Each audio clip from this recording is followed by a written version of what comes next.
Krem lip mọt níស្អាតđấyអ្នកនរគ្នា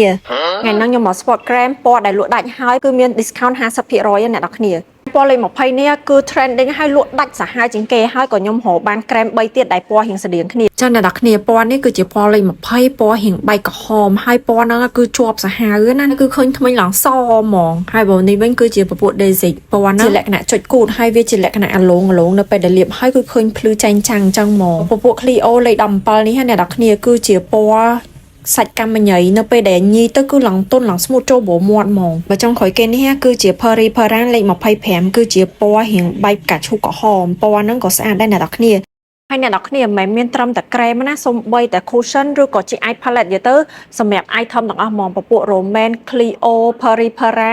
ហើយនឹងមាន brand ផ្សេងទៀតចំពោះ Anastasia Music Mansion Into You ហើយនឹង Tifit ឲ្យតែនៅក្នុង brand មួយហ្នឹងគឺអ្នកនរគ្នាបាន discount 50% ហ្មងសាប៊ូ Miss Onsen នេះអ្នកនរគ្នាក៏ 50% discount 30%ដូចជា Juicy Judido 3CE ទីរឹពពួក Etude House Hologram ហ្នឹងក៏មាន 30% discount Essential Medic Cube Skin 30% discount គ្រប់ item ទាំងអស់នេះpromotion ណាមិនមែនមានតែប៉ុណ្្នឹងឯងអានេះគឺជា 50% គឺជាពពួក vitamin D3 អូហើយមួយទៀតអ្នកនរគ្នាសូម្បីតែអប់ក៏មាន 50% discount ដែរទៅ discount ច្រើនមែនតើមកចាវីដេអូមួយហ្នឹងគឺមានតែប៉ុណ្្នឹងឯងអរគុណបាយបាយ